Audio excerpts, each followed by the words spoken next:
Cuatro. Hi, ladies and gentlemen. Welcome to Vote TV Primetime Show. I'm your host, Nelson Mike Madame Murioki, and this is a special edition of the Vote TV Primetime Show. Remember, this show is broadcasting on all 7 platforms that I own, including Vote TV YouTube channel, the Nelson Mike Podcast YouTube channel, the KNEL Facebook page, my private Facebook page, and also on Twitter at Vote Television. Today, I have the honor of hosting for the first time the wife to the late Edward GATHUNGU. Esther Wangari is here, and also the other family members are here, and they will talk to us to understand what's going on, what's not happening, and what is happening. So let me give you a chance to introduce yourself. Let's start with Edu's wife. Introduce yourself to the audience, please. Okay. Hi, everybody. Hi. I'm Hi. Esther Wangari, wife to Edward GATHUNGU.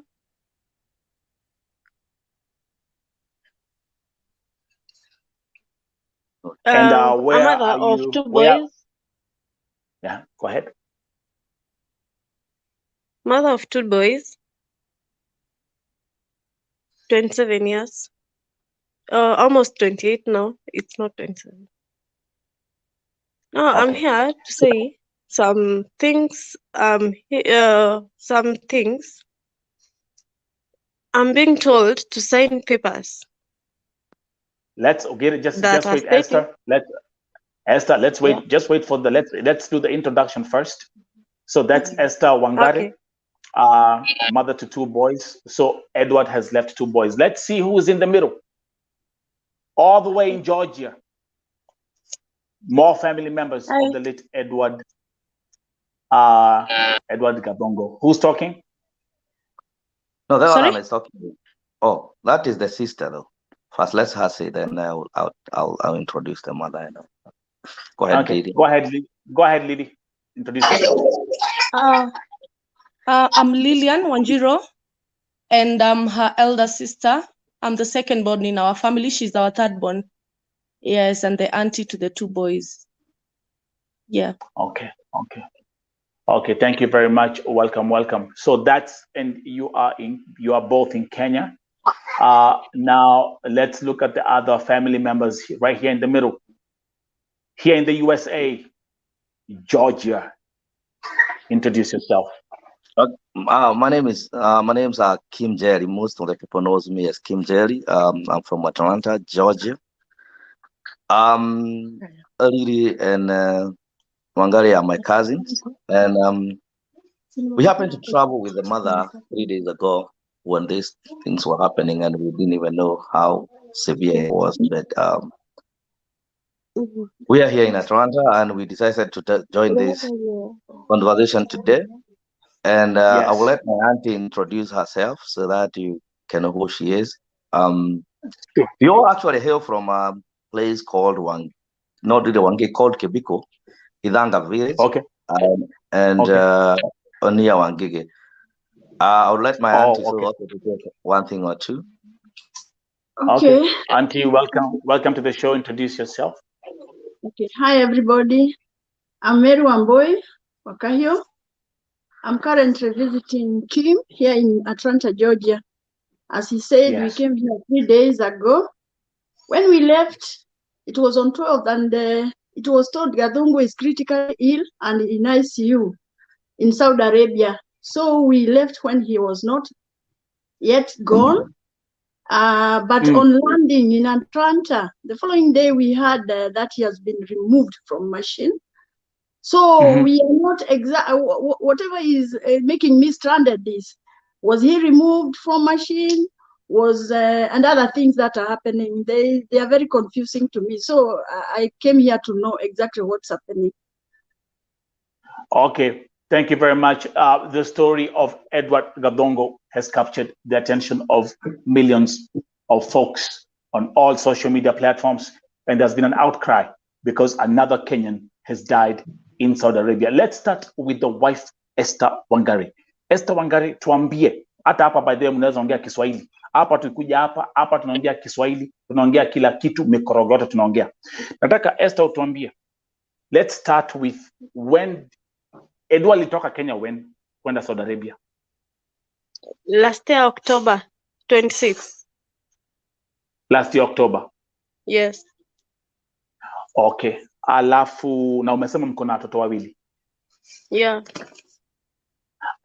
When Edu left for Saudi Arabia, what was the motivation for him to go? Nini lisema Edu alamka akasema I have to go to Saudi Arabia. What really inspired Edu kwenda Saudi Arabia? Let's start from there. Okay. Watoto wake wakae maisha mzuri. Yeah, advance to lifestyle kidogo. Okay. Na alikuwa anafanya kazi gani alipoenda Saudi Arabia? Ni kazi gani ilimpeleka huko? Yeah, okay. Yeah, hotel. So alikuwa chef. Yeah. So he was a chef. So yes. Actually, again, remember, ladies and gentlemen, this is the issue, the story of our brother Edward Gathungu. We are here. I'm here with the family, the wife Esther Wangari, and the other family members here who are right here in the USA, Kim, and the other auntie. Let's start with what is not clear. Esther Wangari, the floor is yours. Take your time. Tuambie, what is not clear to you as the wife to Edward Gathungu? What is not clear to me is why I'm being forced to sign papers of his organ removal. Yes. I was being pressured by those by the Arabs, those doctors who are with him. They pressured me, but the family came in, and now the pressure is coming from his family side. Yes, sign. Yes, I don't understand there. Cause so let sielewi juu ni mama yake na uncles zake. Wow. Though wanasema wanataka the financial benefits watapata from there, kama kutransportiwa mwili na mambo kama hiyo. Another thing I don't understand is why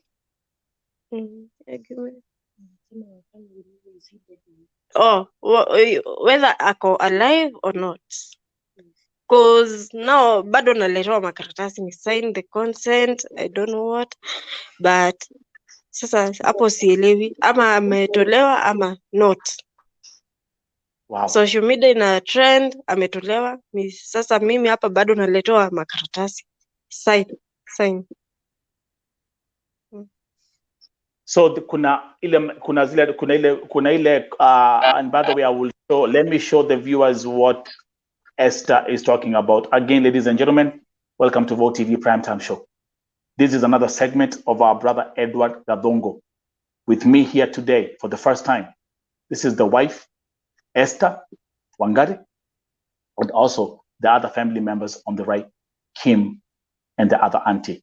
Wacha nionyeshe watu the document you're talking about, ile ambao unafosiwa wanakuweka pressure usign. Let's start from there. And actually, once I show the document, I'm also going to read what the document says to the viewers. Are we ready? So that's the document right here. Okay. The viewers, let me just show you a copy of the document. That's the document that the wife anawekwa pressure to sign. And I will tell you exactly. I will read out the document to the viewers as we proceed. Now, let me go back to Georgia. Georgia, Georgia, tell us from your perspective, Well, from our perspective, it really doesn't make sense. When I was leaving, I was with them in the airport. When we were leaving, and I mean, it was like I overheard this guy boy was in an accident, he's in ICU, and people pull through the ICU. People have been in ICU for 27, 30 days, 2 months, even 3 months, and so they pull through. The other thing which is not clear is that it is an accident. Where did it happen? When? How? Where? You see, you have to ask those questions if you are smart enough to ask those questions.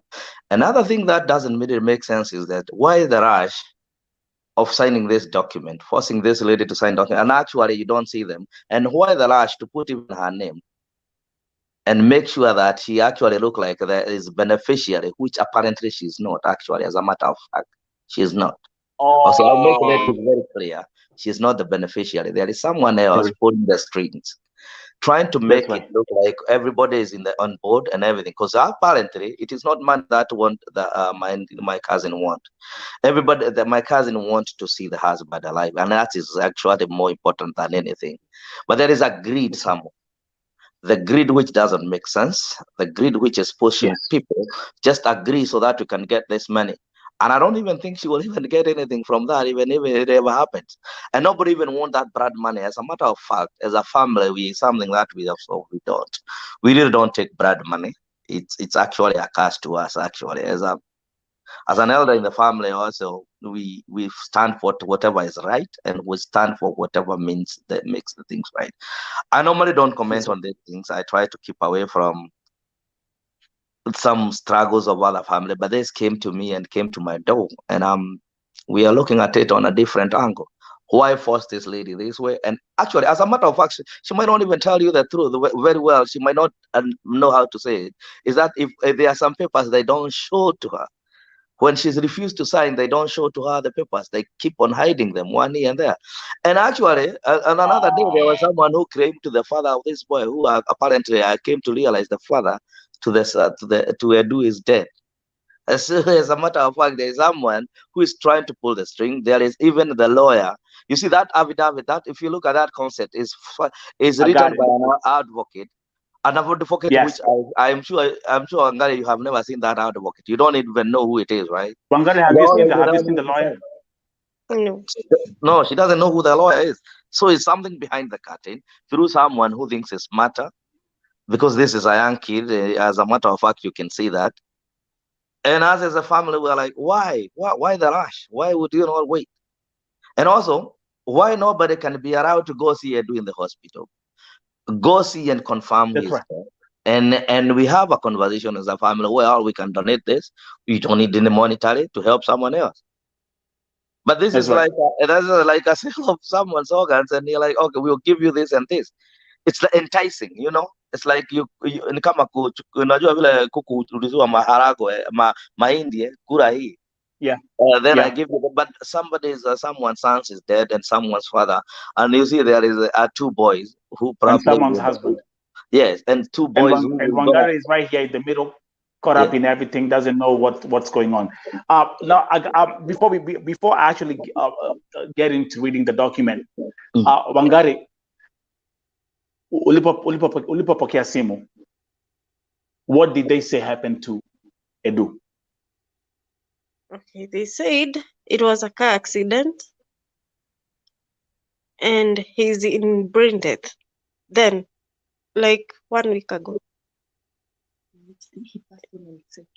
Now, and the family is trying to convince me that he passed on date 5, on last week, on date 5. Now, here is the thing.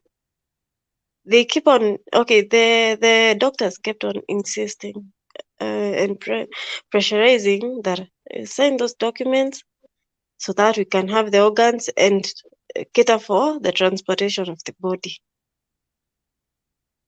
And that is what the family is telling me they bought, that the body will be here safely and they will cater for the burial. Yes. Have they mentioned before, again, and I will read the document, and I have your family in Georgia and you and your sister. Have they mentioned, well, when I was having when I was having a communication with Kim, there was a mention of approximately 50,000 riyals, which is like approximately 1.2 million shillings, which is being looked at as a financial settlement for signing this document and having these organs donated. About that, I can't tell for sure because they are hiding everything from me. Yeah, they're hiding, like the mother and the uncles, they are keeping everything away from me. The documents, the financial settlement they get, I have no clue how much or yeah, I have a clue. Kim, you had mentioned about, because we were doing, because remember I asked you that question about the how much are they looking at as a, because the document clearly states financial settlement. Then you said approximately 50,000 riyals. Okay, how did that come about? Okay, sorry, let me. The doctor, we were in a Zoom meeting with the doctor, and he mentioned that kind of money. We were in a group, so that is what the doctor mentioned earlier when we were in a Zoom meeting, 50,000. But now the family is not telling me exactly how much, because he stated like by the way. Got you. There's a comment from let me read some comments. Thank you very much for those who are tuning in. Again, the story of our brother Edward GATHUNGU, who has passed away in Saudi Arabia. With us tonight, the wife, Esther Wangari, mother of 2, and also the family in Georgia, Kim and the auntie. Also with Esther Wangari is her sister, who's also the auntie to the kids. And I'm going to also give Wanjiro an opportunity to speak. But let's first of all keep you Esther Wangari here as we proceed with this program. There's let me read some comments to the audience. Juliet saying she should not take that offer before knowing exactly what happened. And then there's a question of what is 50,000 riyals? That's peanut. When Kim, when you mentioned to me that amount, that's what they are giving as a financial settlement or whatever. Honestly, I punched myself in the face. Helen Mkala saying, Nelson, there are 2 things here. Either ako still in a coma, ndio maana wanataka kutoa organs, or alisha kufa, wakatoa tayari the organs, because if he has been dead for days, the organs zimeharibika sahi. Thank you very much, Helen Mkala, for that comment. I'm Juliet saying the Ugandan lady was compensated 200 million Saudi riyals and she's alive. Our Kenyan guy is dead already. Why 50,000 riyals? Are we all following what's going on here? I want to talk to the auntie in Georgia. The mother. Sorry, the mother. Yeah. Yes. Sorry. Mama ongea. Okay. Mimi kitu kimenichanganya sana ni vile nikitoka kule Gathungu was in coma, and they also talked that he's brain dead but in ICU. So on reaching Georgia, we were told, and then in between, they were kind of saying they want to remove the guy from machine. They be given consent. And then later on, I heard he kind of still in the machine and in coma, but now the consent is about removing the organs. So I'm kind of confused. Is he still in the machine? If they have not removed and they are still waiting for consent to remove, or can he be waited to see what can happen later if he's still in machine? Or why can't we have somebody from this Kenya going there to see what is happening to Edward? That's another thing. And I also remember before I left Kenya, Esther had gone to see some embassy offices in Nairobi, And they wrote a letter that she has not consented in either removing from machine, neither from removing organs. So what happened? I'm also in darkness, in the dark. Do I know? Wow. I still can't say now Gathungu is dead, because it's kind of, according to that letter, they first of all talk of brain death. And then they later talk of removing organs, consent to remove organs. Then later they kind of talk about the body. So how is Gathungu? Is he still brain dead with organs? And then he will be, of course, removed, and he will now become the body, and they bring it here. So I'm stranded. I want to be clear. Okay, you being the mother-in-law, let me say I spoke twice with the mom today, actually yesterday, depending on how you look. Yeah, it's already past midnight, and the mention was Gathungu is dead. Also remember. So again, that's yeah. So actually, I'm trying to see if there's a way that we can get her on the phone, if it's possible. This is Vote TV. It's about being transparent. But I can hear that behind the scenes there are certain things that have not been clear. Esther Wangari, who's the wife, is actually being pressured. It's like people are not on one page.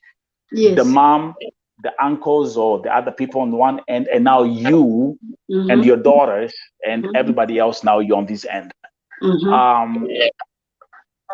The problem is, I always keep on saying this, and I'm gonna repeat this on this broadcast. I'm a man of faith, and there is nowhere that the Bible says that money is a bad thing. But there's one thing that the Bible states: it's the love for money that is the root of all evil. The love for, it's not that money is evil, it's the love for money.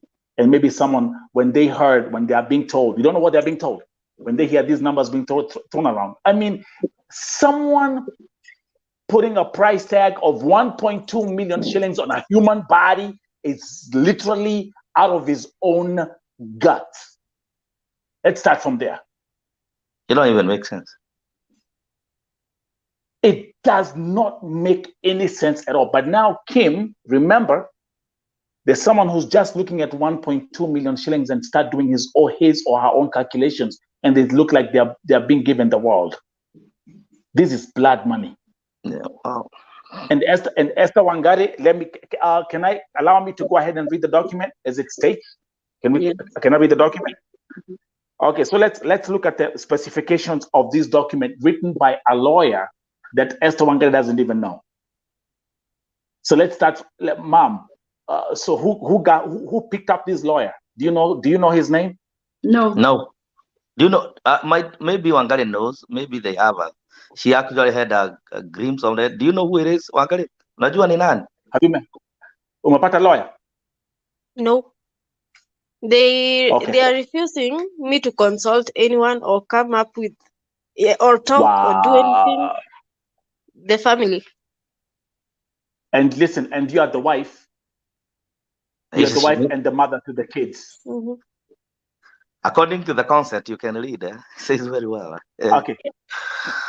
I want to do. So let's read this. So let me read this document that I've received. This is the document that the wife was being forced to sign, or is being pressured to sign. It says before it's written by a general power of attorney. There's not. I don't even say the names here. But anyway, let me proceed. It mentions John Kifugi Gathungu. The age is not mentioned. Says father deceased. Then it says Margaret Wanja Kibugi. Let me actually come here. Give me 1 second. I'm gonna put it here. So I mean, people cannot. It's good. It's kind of blurry on the screen, but I'm going to read this document. That's the document that I'm reading. Margaret Wanja Kibugi, 62 years old. That's the mother. Is that correct? That is correct. And then Esther Wangari Karaoke is being mentioned as the third person on that document. 27 years old. The wife. Now, all residing at village Kimbichiku location, Kafete County, Kiambu, Kenya by nationality. We are legal heirs. In brackets, head injury, brain death. Edward Gathungu Kibugi, son of John Kibugi Gathungu. Saudi resident identity number is being mentioned here. The passport number is also mentioned. In Saudi Arabia, who is brain dead, who is, sorry guys, I have to correct this document as I proceed because there are like a million grammar mistakes. But anyway, in Saudi Arabia, who is brain dead in Al-Man General Hospital, Riyadh, Kingdom of Saudi Arabia. We are hereby authorizing, listen to this. Mm-hmm. We are hereby authorizing Margaret Wanja Kibugi, who is the mother of brain dead, among us to sign the consent deed on behalf of us for organ donation, and also authorized her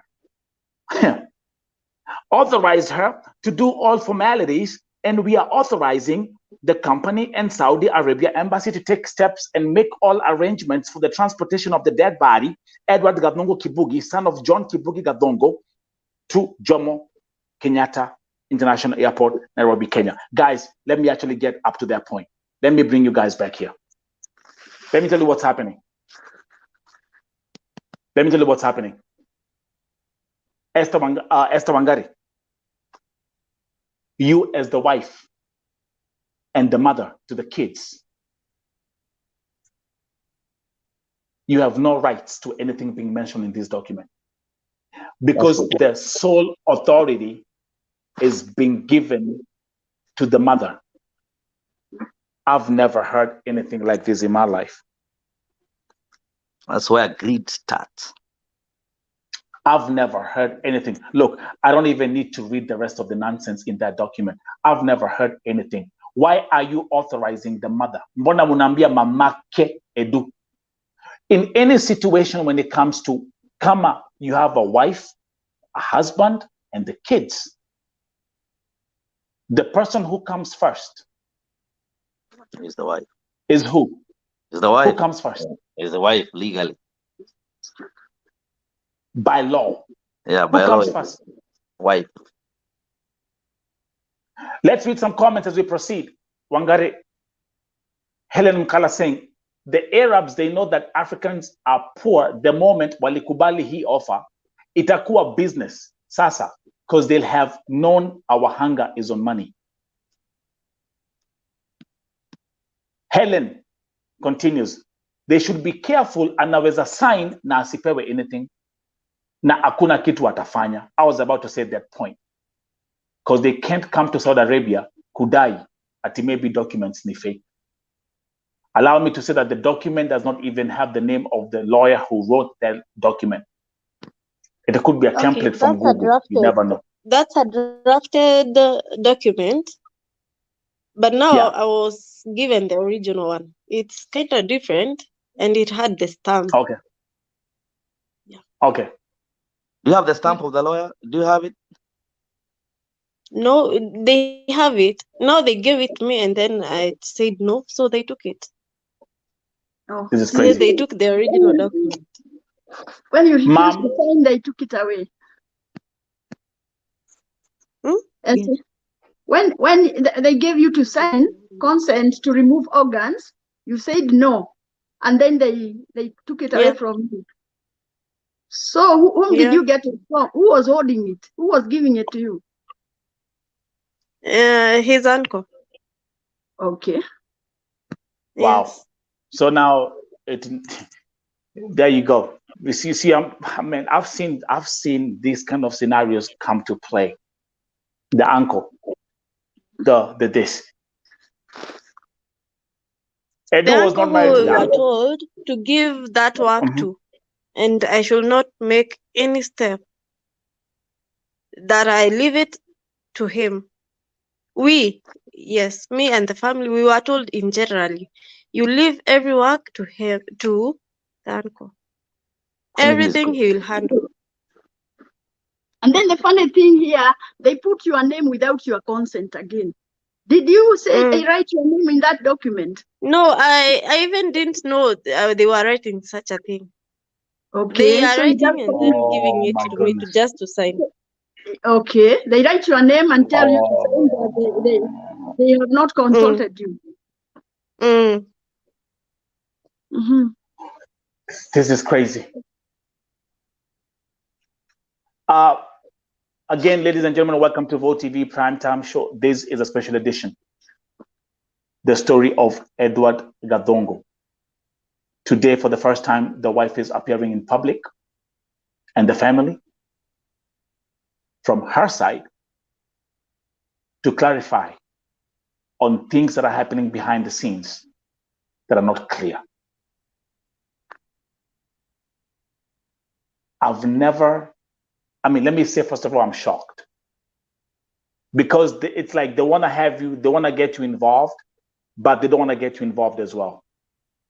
They want you to just put their signature and then run the show. No, it's just like a pawn in chess game, this is a pawn. You just have to join and we'll do the rest. And the problem with that uncle is that is an uncle who is probably greedy, and I don't fear nobody. I talk as it is, and I'll say as it is. Because apparently, unfortunately to them, they think everybody is just a fool from the village. As a matter of fact, on our family background, and she can tell you that we have a lawyer and a magistrate from the family actually, and probably he can do better than what they're doing. But wow. But the question we're asking all of us is this: why the rush? Why not involve someone? Why try to tell someone to sign? Would you think people didn't go to school? Did you think that we are not educated? We did not educate our daughter. She's someone who can speak fluently in English, someone who can lead the book, you can read and understand the concept, and we are there to help her. And the problem I have with that is when people start trying to manipulate others because they think there is greed of money. And we see this is the 62 years old woman probably doesn't even know what exactly is happening to. And I feel that deep in my heart, and my guts tells me the truth that she probably don't understand. There is someone who thinks it's smarter than the other and think there's money for this. It's probably more than, it might be even more than 1 million or 2 million. It didn't matter whether it's 1 billion shillings. It doesn't change the fact there is someone who is dying. It doesn't change the fact that this money is dirty. It doesn't even change the fact that we all need the truth. Because the truth will always set for you free. And there is no way those kids who are gonna grow without their father. They probably be a burden. It's not their burden from now henceforth, because after a while, you know what Kenya is all entitled to. And the problem I also have with it, and that is why I came out, and I normally don't do these things. I normally take a step back and I listen to things when they are coming. And the only things I intervened in is when I realized there is a lot of commotion, there is a lot of lies, there is a lot of those things which are not going through. And I needed only one courageous man, only one courageous person to say, no, this is enough. Because you see, you can blackmail anything and tell anything to someone. And I said this to my cousin, is that I'll make sure you get protected. I can protect you from where I am. I can take a ticket flight to Kenya. I can do it. Even if it means that I can go through fire and hell and fire, I'm ready to take it. We are ready to take it, some of us, because we are brave enough. My grandfathers both fought for this, the independence of Kenya. So I believe in that there is always the truth, and the truth will set us all free. And when we know the truth will set us free. And the country, and it all starts with me. It starts with you. It starts with the other person to stand with what is right. Everything that is going in Saudi Arabia, our government might not be interested with people, but these are human beings. And when us as a people, we stand and we say it is enough, it starts with me. I don't know, this case will be the first one to start with is enough, from the village to everywhere, and to tell people the truth that we have to follow the right thing. We have to do what is right. We have to protect our kids. Because I don't think, because of the poverty that is in Kenya, as I'm telling you, Nelson, I came from Kenya like 3 days ago. The poverty which is putting those kids to go to Saudi Arabia. Apparently, even if you broadcast every day and trying to tell people not to stop doing it, they're saying better die when you're still trying to find something to eat. A hungry person cannot hear, even when you tell them there is fire, and they can find something to eat. Somewhere down there beneath, even the river is taking people, there is fire coming out of there, they'll still go and try to eat, because food is scarce everywhere. And also you have the greed people. You see, that is why you hear some people fear of a million, someone who has never got an even 100,000. That's right. Like, oh well, that's right. there is a million. That's right. I am That's gonna right. be part of it. I'm gonna control it, and I'm That's gonna right. make sure I take this million to myself. I don't even think That's they're right. considering about the kids. They're considering. I mean, because if something that is gonna, I mean, well, some of us don't like blood money, and we don't even entertain it. But even if there was something that was being compensated for, even accident, it should go to the kids, because the kids are too young. They need school, they need everything, but someone doesn't see that. They only see what they would benefit from for themselves, not for the others. And that is what we are condemning tonight. Let's get to the technical part of the story. There are certain things that happen, and you question yourself: is this just a mere coincidence, or are these true accidents? Let me go back to, and I'm going to show you something, Wangari, Esther Wangari and the family, as we proceed. Let me show you something here. Give me 1 second. I'm going to show you something here in a minute. And also, let me ask you: can we share this with our families who can do? Can those people in Kenya can share this on their family, on their? I don't know how they can do it, because we want everybody in the family to see this. To watch. So that, yeah, sure. I'm gonna inbox you the public watch link on your messenger right now, and then you can share that with your people. Is that possible? Yeah, that's very possible. Okay, let me do that right now. Just give me 1 second, Ed, as we get to the next segment. Also, I would like, is Lily Wanjiro still there? Yeah. Yes, I'm still here. Okay, Lily Wanjiro, I want to hear you as the auntie to the kids and the sister to the wife. Let me hear you. Let me hear your input to this story. Okay. The first person that was being called was my sister from Saudi Arabia. They called her and told her to go home, join other family members so that she can have an official call telling that she was the first one who found out that her husband was missing, since they were chatting this moment on Saturday, the 1st of October. Then the next day he's missing. He can't pick his calls. After a few days, she decides to contact the person he was living, the roommate, right? Mm-hmm. Yes. And that is how we realized that he's missing and something is up. So I think the roommate took up the obligation to start looking for him and what happens to him. So that was the story. So let's start. Probably a week or so. Yes. Yeah. So actually, walk with us. Exactly. Let's go this thing step by step. Mom, you're there. Kim, I've sent you the link. Unaweza ukashare na watu. That's a public link. Then they can come here and watch, and also they can start sharing in all groups. Let me come back to you, Lily. What I have documented and what has been communicated to me. Edo leaves the house. Says he's going for shopping. Yeah. Okay. To buy clothes. To buy clothes. And they were speaking with the wife, with my sister now. They were on communication. They were communicating that specific day. That specific day? Yes, they had talked. But then after that, he goes missing. He doesn't pick his calls. So it raises an alarm, and she says, oh, by the way, my husband, I can't reach my husband. She was telling me and mom, because my mom was here. She wasn't in the US. Yeah. So it raises an alarm, and she starts talking to Edu's friends from Saudi Arabia. Where is Edu? Where's my husband? So from there, then they start looking for him. Now the problem is now how we don't get how he went missing for a whole week, and they even found him in the hospital. Exactly. And yeah. Exactly. And I'm also going to bring, there's something that we call, and that's the question, the same question. Let me actually bring it back here. Again, those who are tuning in, welcome to Vote TV Primetime Show. Here today, for the first time, the wife to Edu is here, the mother of his kids, of his 2 children. I have the sister-in-law and the auntie to the kids, Lily, is here. The mother-in-law to Edu is here. Guys,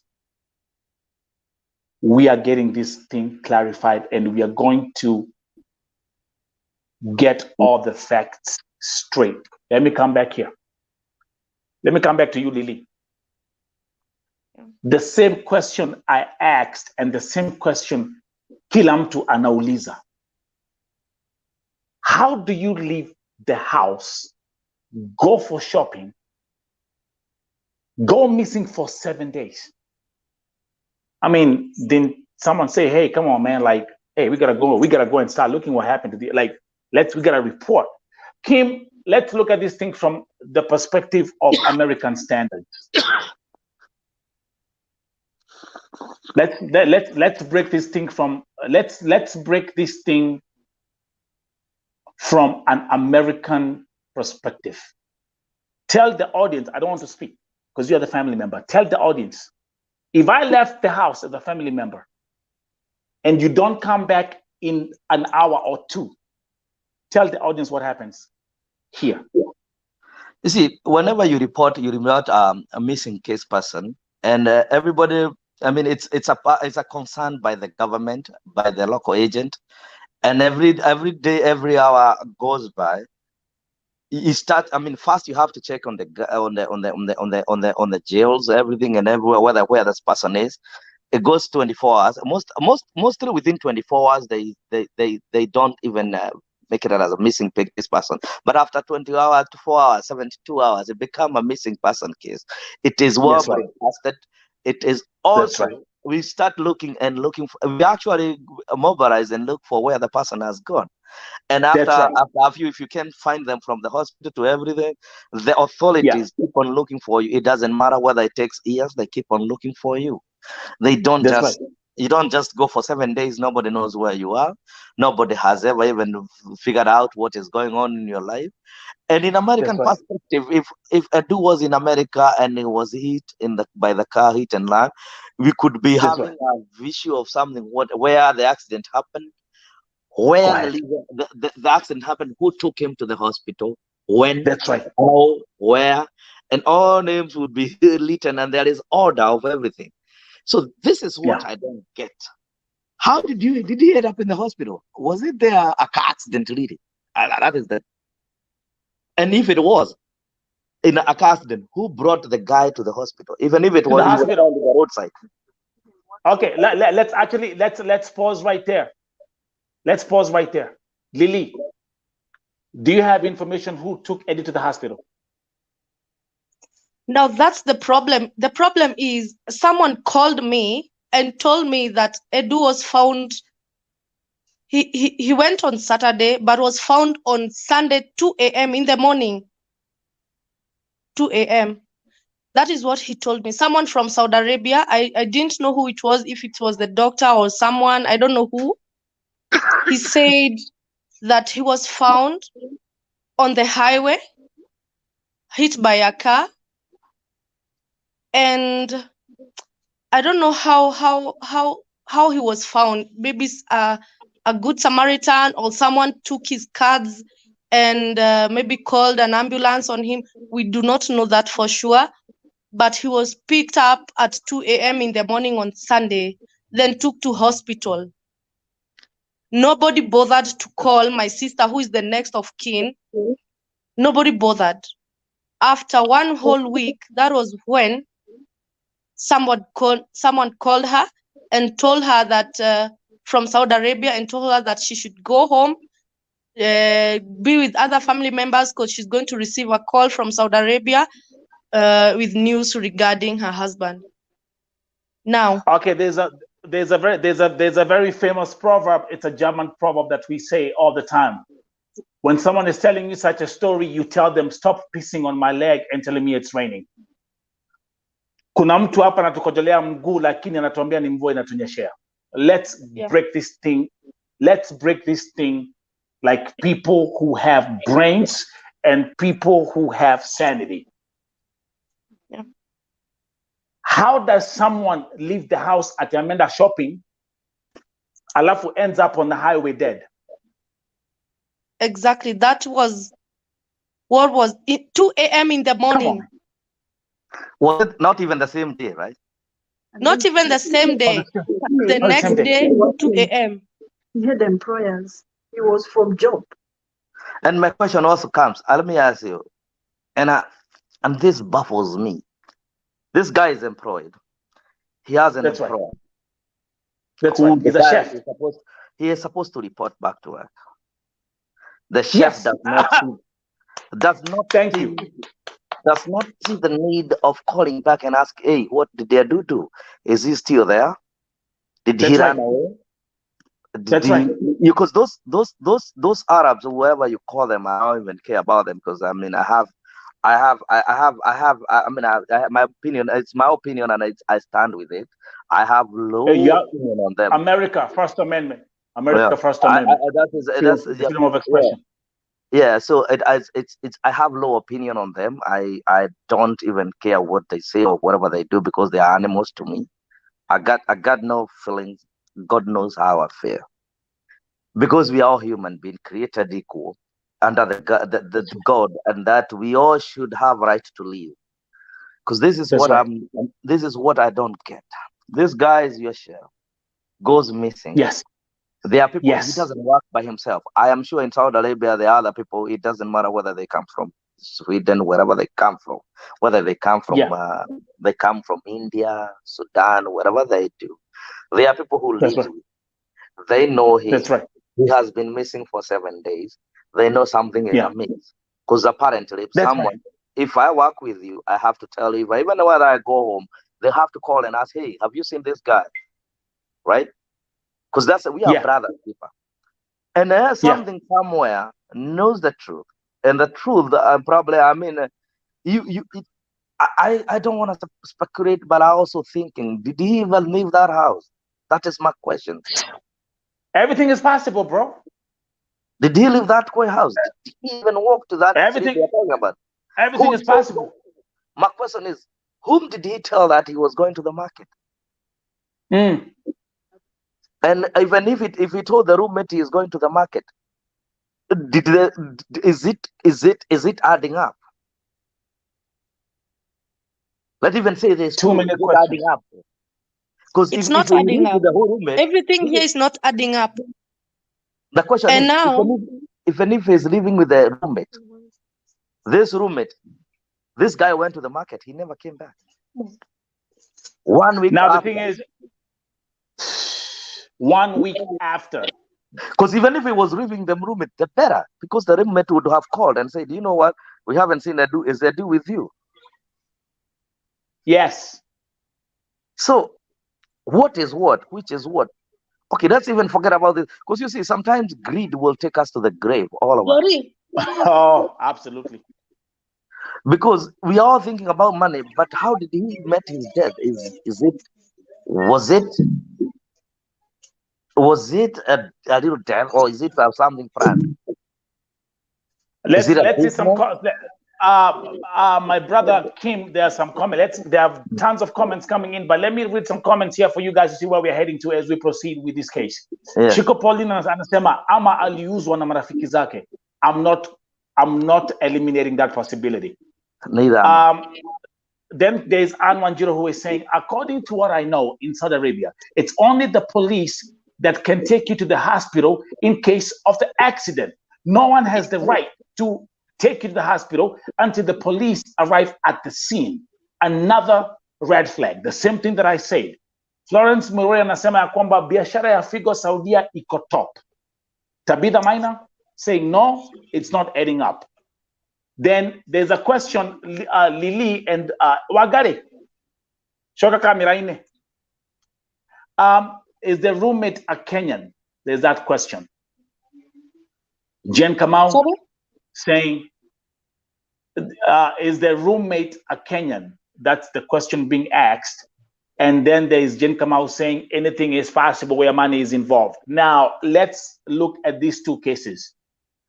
2 days ago, I hosted the father of yet another Kenyan by the name of Simon Chege, all the way from Nyandarua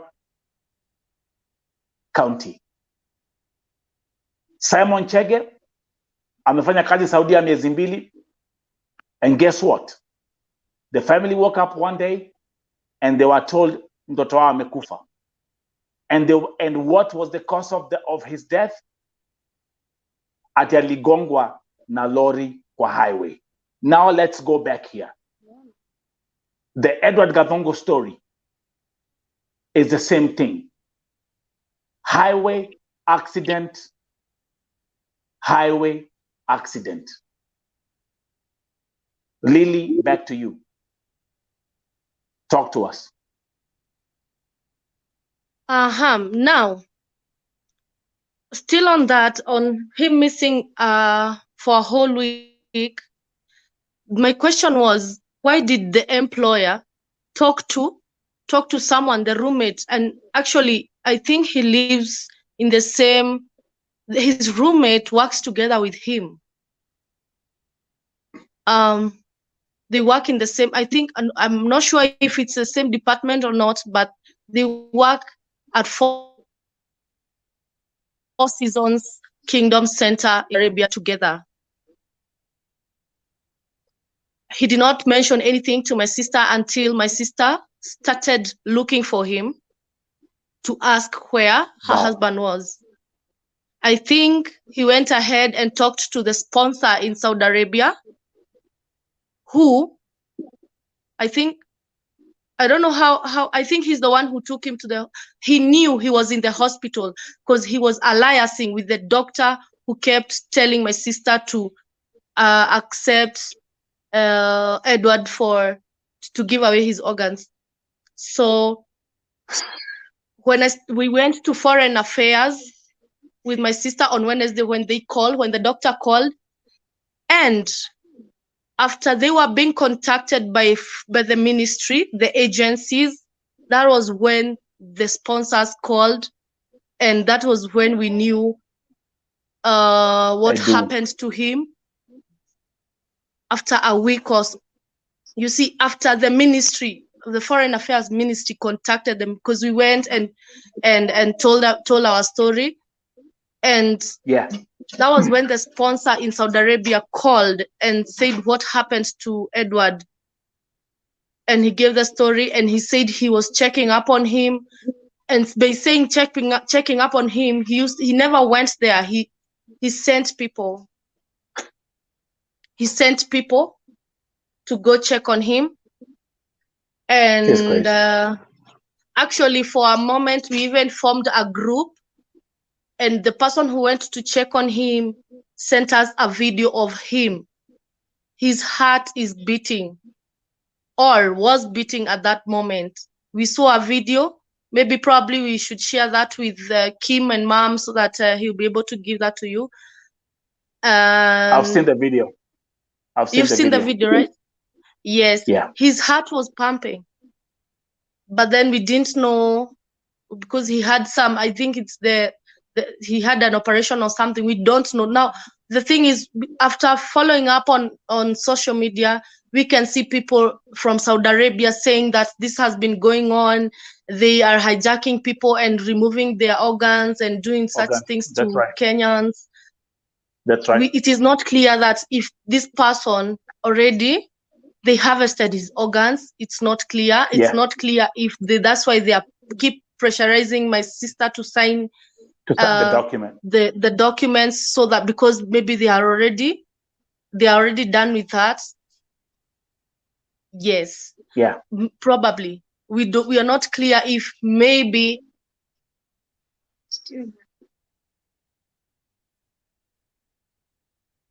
You know, Kim, I think as we wait, her connection is bad, but she'll be back. You know, Mom. Yes. You as when your mom, when mama can do, you are the mother-in-law. You are the mom. Mom to Esther. Yeah, hata Edu. Ni mtoto wako? Edu ni mtoto wako. Yes, ndio. He's my son-in-law. Yeah, the son-in-law. Yeah. Tukisikia hizi mambo zote, when we hear all this, listen, we are seeing red flags everywhere. Like when I look at Edu's story, we are seeing red flags all over the place. Kim is here. Listen, the public court is here. Let me read this comment from Teresa. This case doesn't add up. Number one, I believe Edu had roommates, if not flatmates. Why didn't they report when they noticed that he was missing? Number two, the company that education worked for should be investigated. The same thing like Kim is asking, how do you miss work? And this guy wasn't just working for a random company. He was working for the Four Seasons. He was a chef. You know what a chef does? A chef cooks. If you miss for 10 minutes, if you show up on your shift, 10 minutes, they're looking for you all over the place. Yeah, to me, it doesn't make sense. Never will. I mean, now, everyone who's here is saying it doesn't add up. Na nakwambia, let them know. Let them know. This is Vote TV. And here at Vote TV, I don't operate from a perspective from using my physical strength. We cry out to the government in heaven. And when God shows up, everything that is being done or has been done in darkness will come to light. Yes. Who am I speaking to? All of us. Who am I speaking to? Yeah, you're making. Who am I speaking to? We're talking about heaven. Who am I speaking to? We are all there and hearing and trying to bring this raffle into and to entangle this problem here. So that, prayer warriors wako hapa. Prayer intercessors wako hapa, my friend. Yeah. This is Vote TV na watu wajua hivi. Nakwambia kuna vitu nimechambua hapa ambazo zimetendeka nchi Saudia. Tumepoteza watu kama people are dying like roaches, but everything that has been done in darkness has been solved here, and God has brought everything to light. So mujua hivyo. Exactly. Amen. Amen.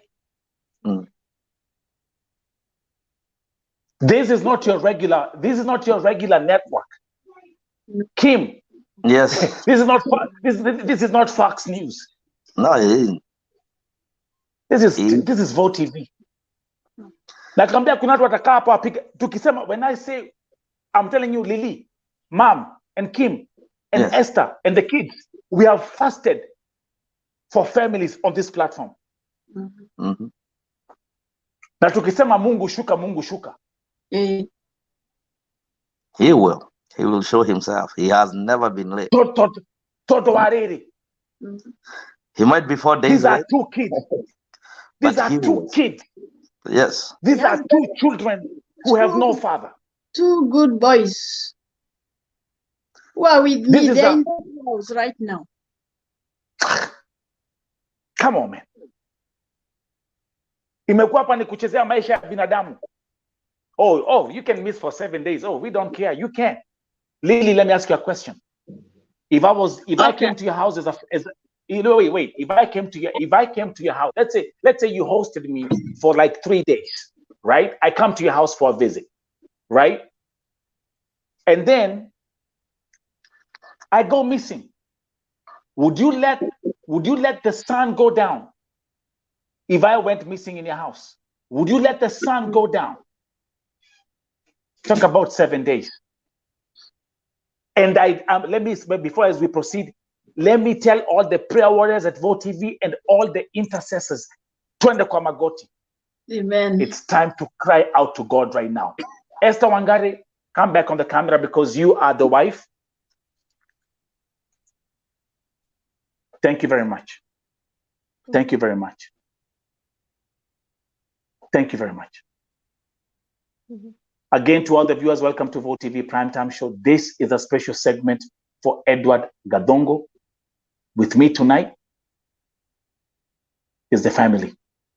Bibi yake ndio yuko hapo. Esther Wangari yuko hapo.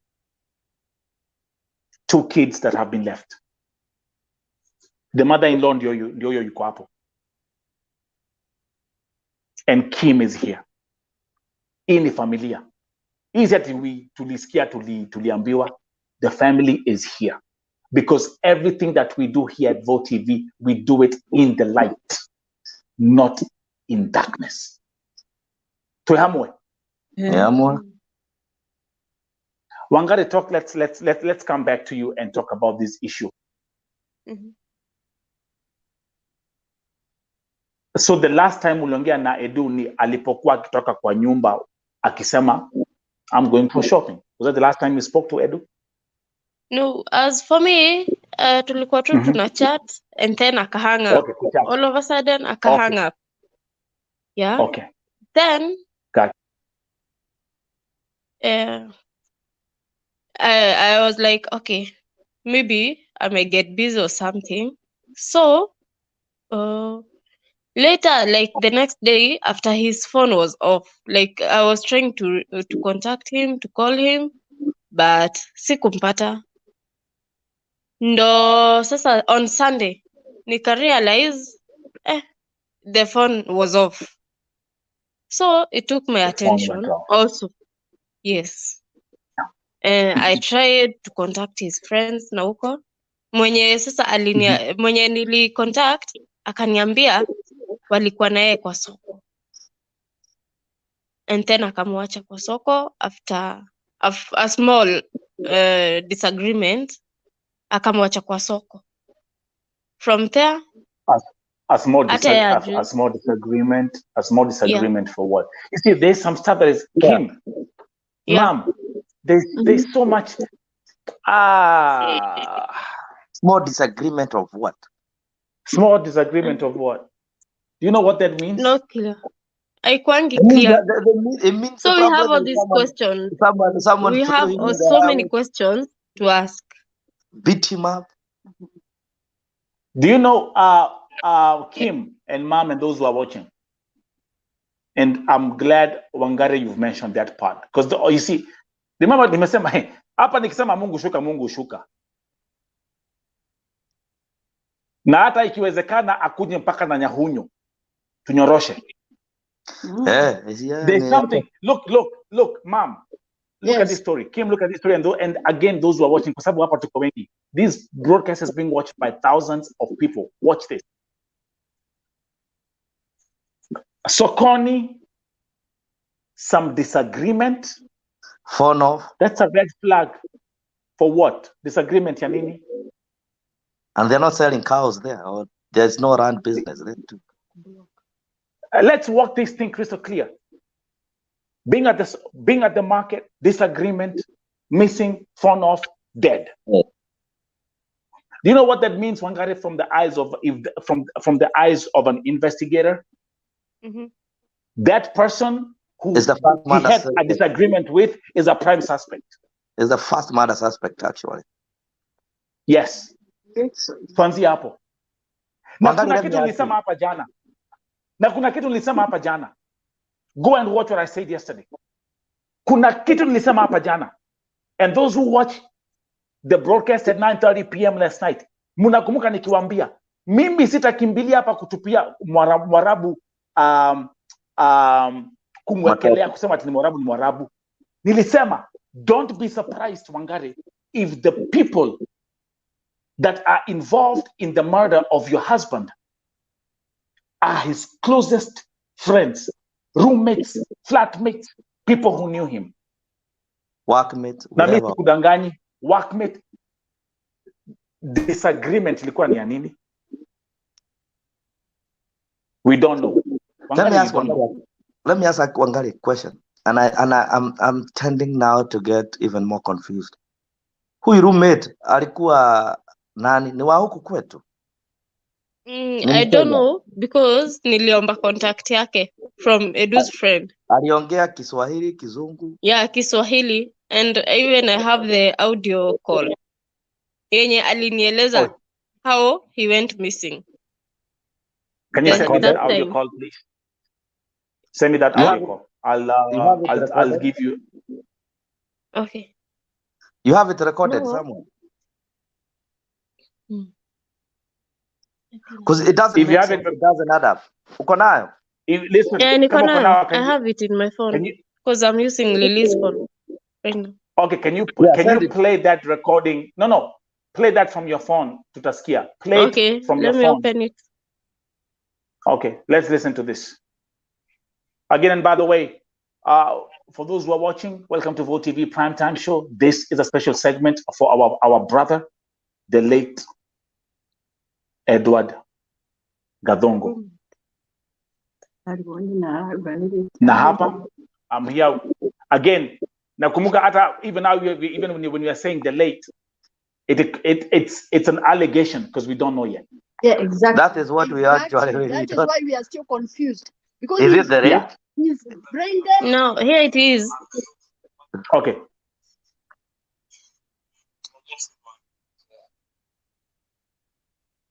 Atuski. Hebu weka volume.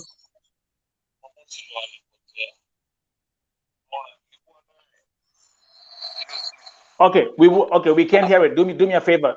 Wangari, do me a favor. Okay, stop, pause it. We have technology here. This is Vote TV. Do me a favor. Sorry. Stop. We can't hear it properly. Do me a favor, tafadhali. Angalia kwa screen. Look on this. That's the Vote TV WhatsApp number.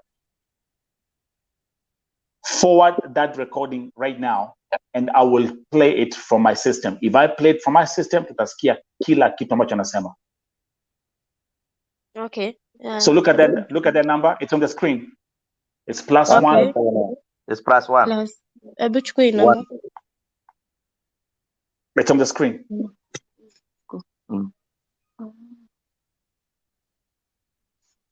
Okay, you see it, Lily? Can you see it? It's +1 571 361 3104.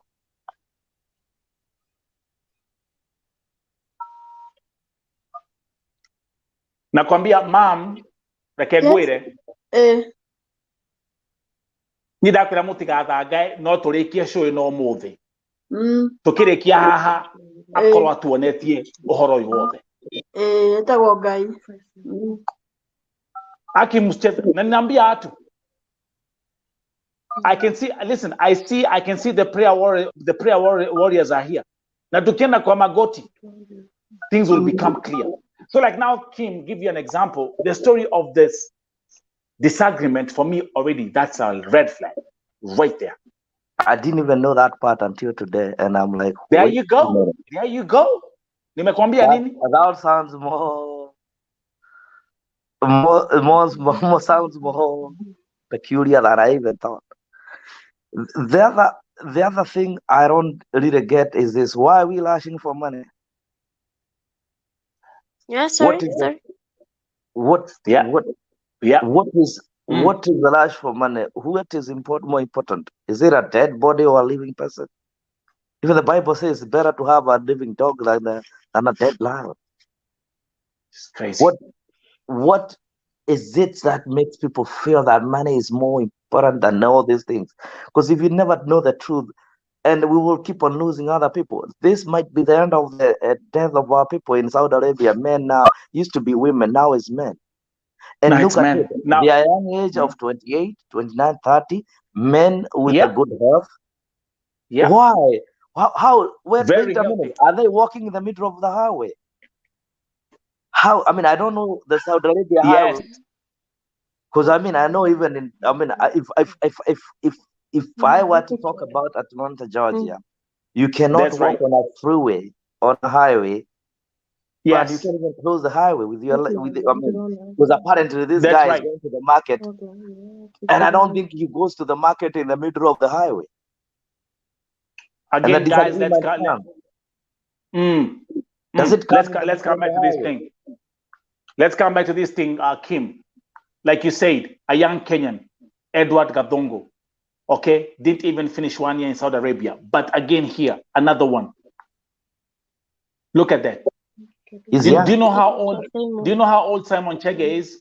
I don't know, but I guess he's not even 30. The same way.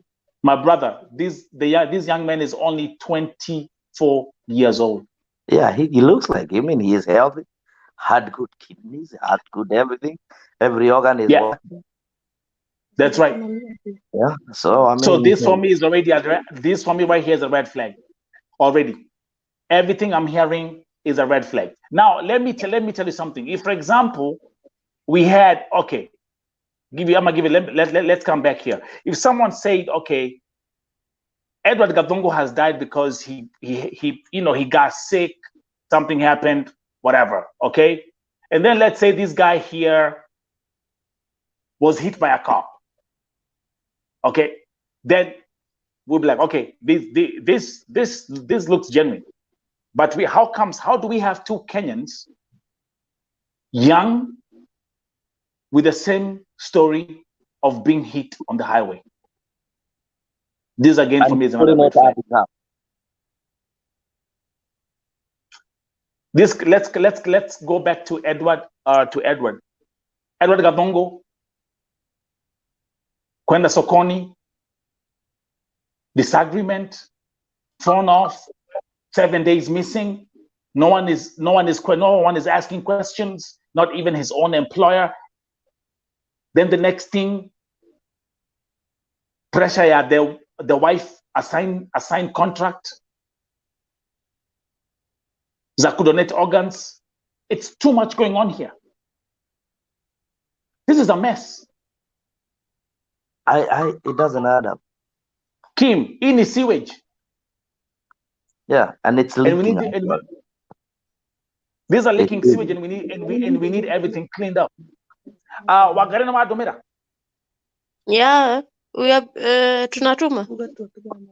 We've sent it to mom. So mom, you can just look at it on your phone. Ametumia mom. Mom, look at your phone. Yeah. Yes, ameweka kwa simu ya mom. Anasema hivyo. Iko hapa. Unasikia? Yeah, but no, it's not gonna be loud enough. Let me share it with you. Okay. But send it to my WhatsApp.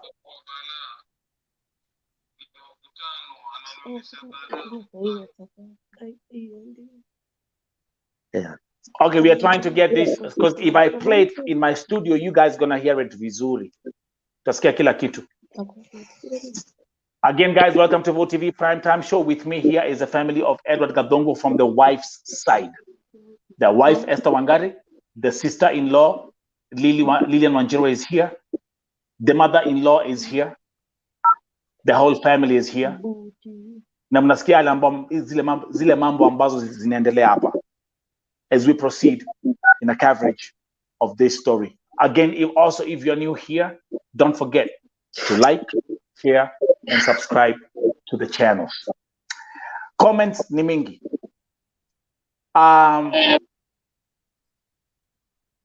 Kuna comment ya Jane Nduta ambaye anasema, fellow Kenyans, kuna maombi Apostle Kimani ana plan kupanga about Kenyans in diaspora.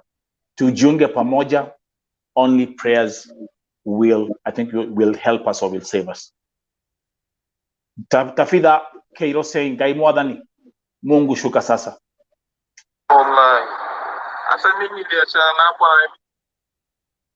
Okay, yeah, play it. Okay, forward it, please. I'm trying to on my WhatsApp. On my WhatsApp, yeah, I'm right? trying to do it. Yeah, because I gotta. Okay, cool.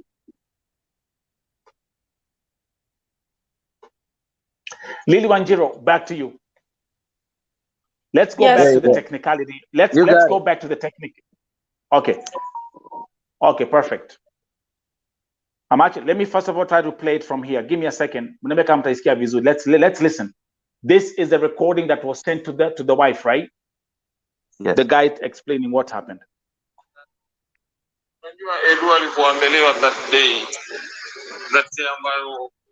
Guys, the first 2 milliseconds. Listen to this. Me sijasikia. Sikizeni, guys who are watching, the exclusive audio that was sent to the wife by whoever was with Edu on that day. Let's listen. Sasa unajua Edu alivyoambelewa that day ambayo amelosi, kwani Jumamosi ndo alipotea. Unaona, nilikuwa naye hiyo siku, nilikuwa na itu sawa, aambia nipeleke base nyingine, kuna sehemu kwa nguo, aliniambia nimpeleke. Tumeenda, mimi pia nikasema tutanunua kitu yote. Amekunywa kidogo lakini yuko sawa. Immediately tulipofika huko ikakuwa balaa, ni mavutano, ananionyesha balaa wallahi. Nilijaribu kumcontrol mimi, nikajaribu kumcontrol mpaka ikakuwa dakika ya mwisho ni kama vita.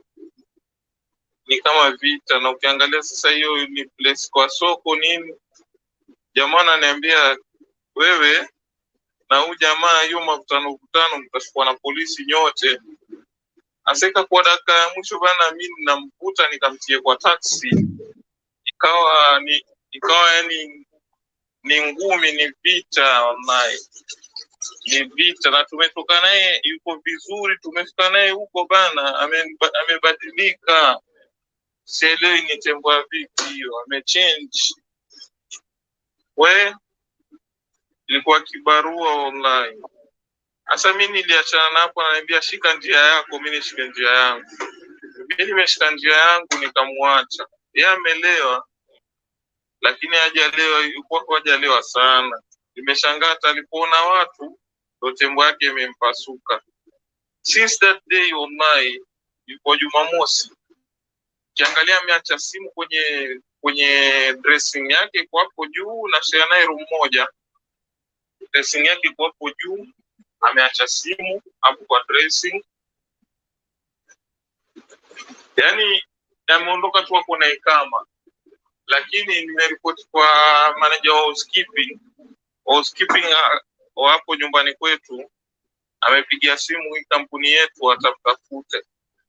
watamtafuta kama alishikwa, kampuni ndio itamtafuta huko police station. Kwa tuombe Mungu tutakuwa sawa. That doesn't happen. So simu ilienda wapi? Ati simu ameacha. Nio kile gicoketio yo ni andu a thibitari. In between wanatwirwo gathungu ni akuite. Hata the worst part is tulikuwa tuna chat akahang. So hata mimi sielewani. You know that statement does not make sense at all. Yao jamaa. He says, tumepigana kwa soko, ati amekataa kwenda nyumbani. Then at the end of the day, simu nakwambia hata iko hapa. How? Did it have, ilipata miguu? Ikajipeleka, ikawekwa juu ya dresser. Now, that if give me wait a minute. Listen. Am I mad or did I listen well? Do I have a mental breakdown? Am I understanding the conversation? Ni mimi sielewi Kiswahili ama niko na kasoro? Cause kama huyu jamaa anasema hivi na ninarudia, tulikuwa naye twenda kwa soko, alikuwa mlevi kidogo lakini si mlevi sana. Tukaenda pale, hakuwa na vita, hakuwa na shida. Sasa ile tulifika kwa soko, akaleta kasuba, wakaanza kupigana. Wakapigana, akasema mimi wacha niende zangu, wacha I would go home by myself. Nitaenda nyumbani, wewe enda zako. So there is a problem because we cannot start fighting for nothing. Tukaenda nyumbani, mimi nikaenda nikamwacha, nikafikiria wacha tusishikwe ndio tusipelekwe ndani zizi zote wawili, mimi niende nyumbani, atajireta nyumbani. Kwani sasa nayo simu hata acha nikwambie iko hapa juu ya nini ya dresser. Nauliza kwani walikuwa na yeye, mlikuwa naongea naye, walienda kwa soko pamoja, walikuwa na simu, hakuna mtu wachanga simu. That is the truth behind. That's right. Hata unatumia simu kwa kila kitu. Sasa simu imeachwaje juu kwa dresser na tena kwa hospitali inaonekana? Kwani hii simu iko na miguu? Kwani hii simu ni jini? Okay, mimi nilipodishwa kwa shule kama sina sinashindwa, kwani niko na kasoro ya kusikiza? Either it might be either I'm not mentally sound, or there is something that doesn't add up. You went with someone, mmepigana kwa soko, mko na kila kitu, mko na phone zetu, mko na kila kitu. Mumesema mmepigana, mnaogopa askari. Kweli soko mnaonekana mkipigana na kila mtu, si ni ukweli? Hawapigani kwa nyumba, wanapigana kwa soko. Mchana na huyu jamaa anasema kweli ni mlevi, si shida kukunywa, hata si shida, hata kama si dhambi, hata muita dhambi. What people drink and leave, so it's not a death sentence. Mwende na mtu mpigane kwa soko, mmekosana. Kwa hivyo kuna kasoro, nyote mna kasuba, mna kasoro, kuna vita mko nayo. Hatuwezi toka na wewe hapa Nelson, tuende na wewe kwa soko tufike. Kuna vitu nilikuwa kununua, unless ulikuwa na pesa zangu ukatae kunilipa, tukafanyia huko ama tuanze. There must be a reason. Na this guy is not, anasema si mlevi vile. Akatoka hapo mwenyewe, wakapigana, yeye akapanda taxi akarudi, akaogopa atakeshikwa na polisi, akaenda akaambia manager ati sijui nini. Why when we say ati walipigana, wacha tuombe Mungu atajulikana. Why didn't they call her? And the other thing is the most pressing question, the most annoying part that I had there ni kweli, na swali ninauliza, uko na simu umeiwekelea pahali? Yes. Umeiwekelea wapi? Let's actually, yes, Kim Wangari. Ulipokuwa when you are texting with Edu, he mentioned specifically ako sokoni ama anenda sokoni? No. Uliongea naye akiwa wapi? Haku mention ati anatoka or something. That is why the guy is convincing you that simu iko tu hapa juu. This is crazy. Now, actually, another thing I found that very intriguing. They go to the market with a taxi, so meaning he's not walking. That's right, man. I've already picked up all these things. Listen. If, for example, Kim and those who are watching, and Wangari and Lily and Mom, if kama safari ya kwenda sokoni ilikuwa lazima walitembea through the highway, now this will be a different story now.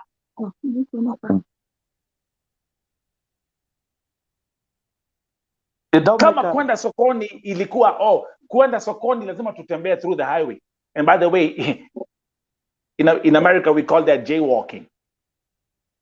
I don't think even in Saudi Arabia they walk. It's actually a little bit far. It's hot too. There's a lot of stuff. If this was here, wacha nikwambie Wangari and Kim, huyu jamaa angekuwa sasa anakula pizza na Arkeli. Waiting to tell a story. Because here they don't play. Kuna vitu mingi sana hapa. Na hizi Wangari and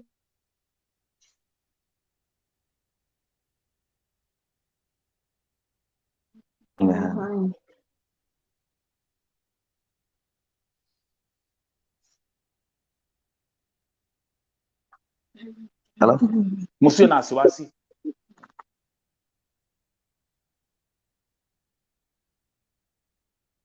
Everything will come out here.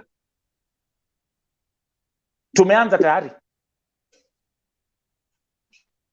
So let me ask you one question, Wangari, and this is going to be something I would like you to, I'll give you time to talk about it, and Wangari will attack Wangari. Hawa watu wanakuweka pressure usign your document, your consent document, ndio familia ya ile the other side ya mamake na the uncles who are involved, who don't want you to actually get involved, who actually just want to cash out and just leave you there hanging. What would you like? Ebu ambie tena vile your decision right now kinagaubaga. Nyinyi mkiwa familia, nyinyi mkiwa the mother-in-law, you as the wife, can you declare msimamo wenyu in terms of this document which they're asking you to sign? Okay. All I would say is, mimi kama wife wa Edu, sitaki sija sign and I will not sign anything concerning organ donation, na sita sign your agreement of power of attorney to the mother alone. Aheri wangeandika stroke. Yes, stroke ama joint. Yes. That's right. That's right. That's right. Another thing I would ask, if the government inaweza nisaidia kuingilia hii story, because hata mimi inanichanganya sana sana from beginning to right now. Yeah. That's right. Serikali iingilie kati, aende angaliwe state yake, na kama wamemtoa na mimi sija sign, they answer.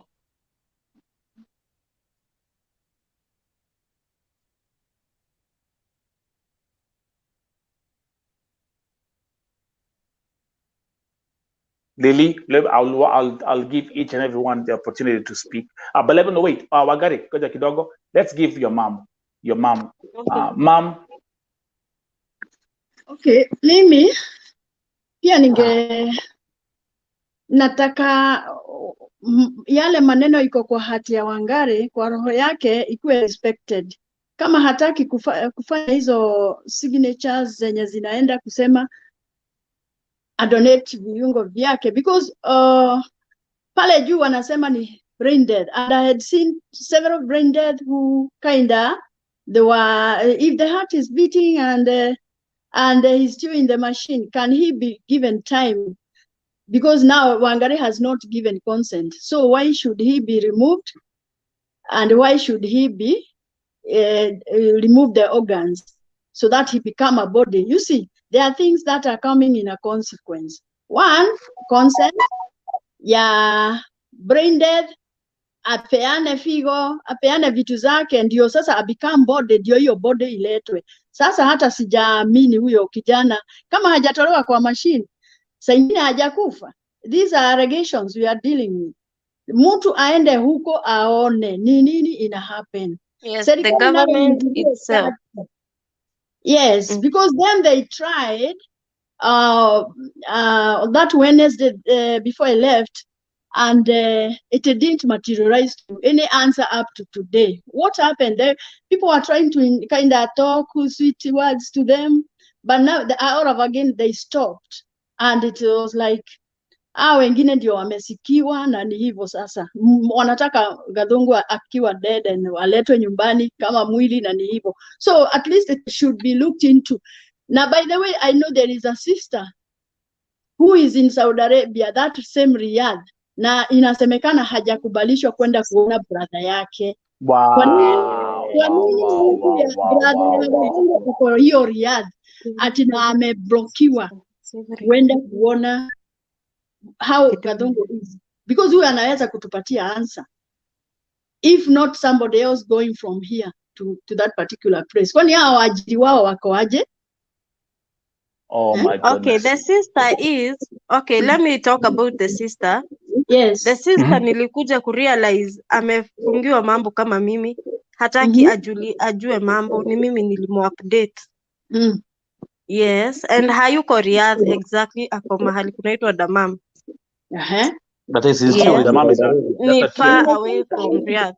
It's far. But it's far from Riyadh. nilijaribu jana kuambia I contact the sister, but they were like, no, you can't do that. You can't tell sister anything. She's not here. She can't help you. But she's there where yes. You don't need a fright. Ako huko Gathungu ako. Atuambie Gathungu bado ako kwa machine ama ametolewa na akakufa ama ako hai ama whatever is happening na hajatolewa hizo. But the sister, you say okay, mom, the problem with that country is sister hakubalishwi kutoka kwenye ako. By?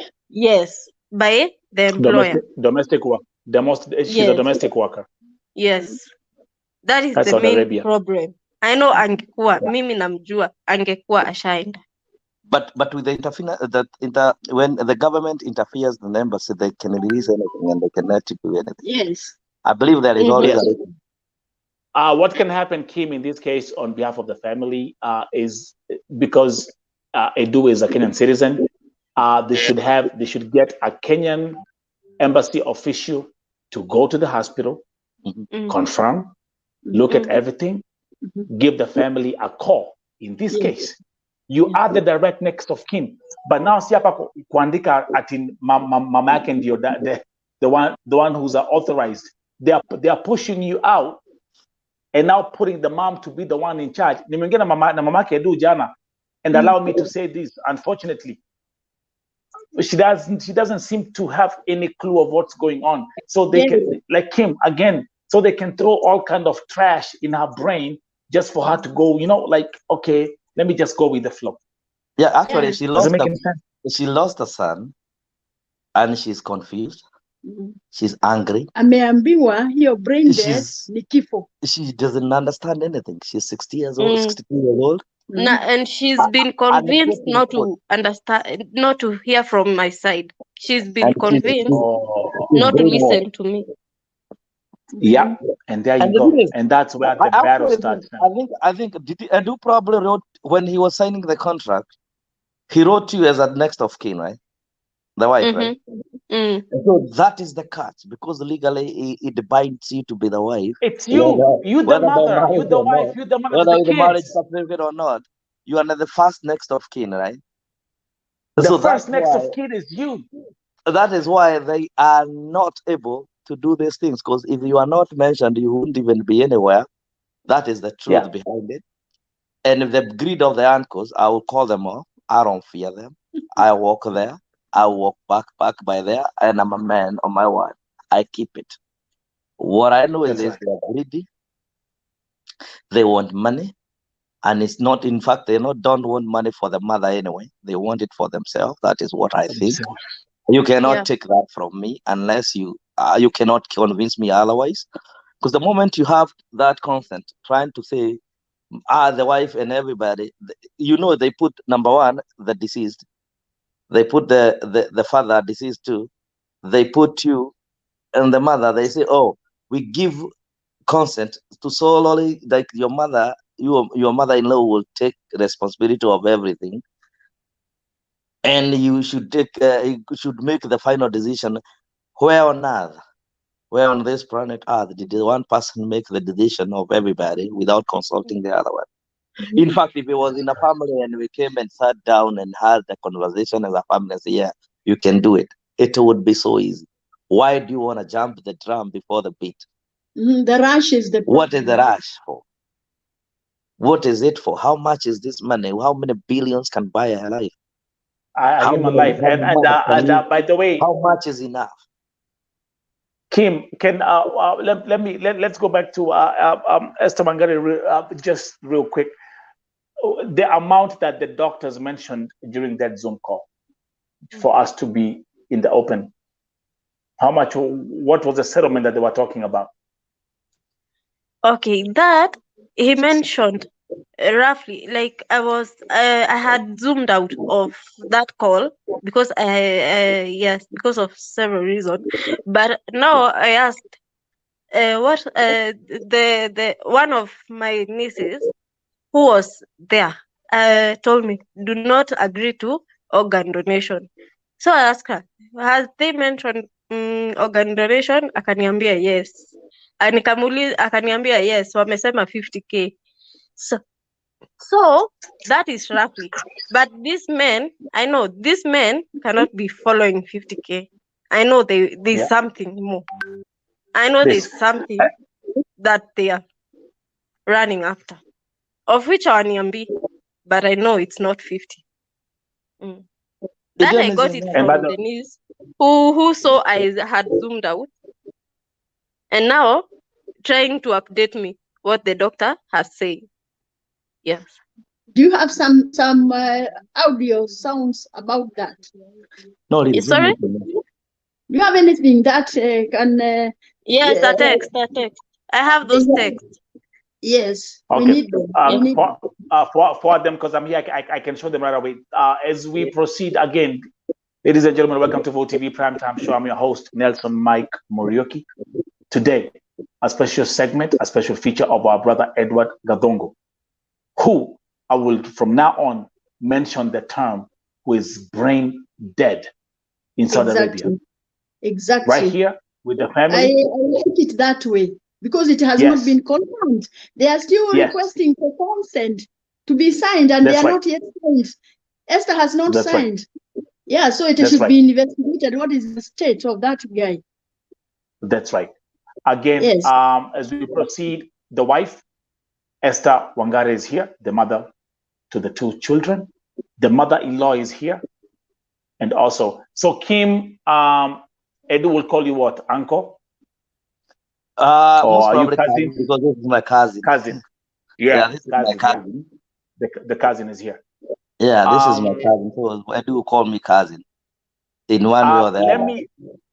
So let's go back to everyone who's here, those who are tuning in. Again, let's play. I want to play this audio again, the one that was sent to the wife,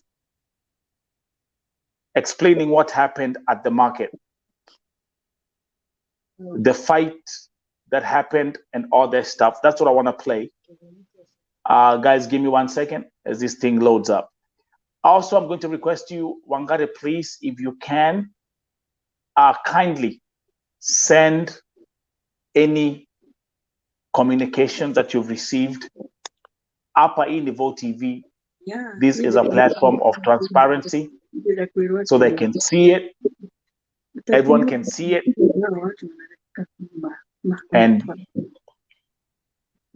CCTV can show everything if we follow up. That's African Warrior. Sarah, pesa na moyo wa mtu ni nini? That's a very good question. The same thing we are all asking here. And for Christ's sake, 50,000 reals, give me a break.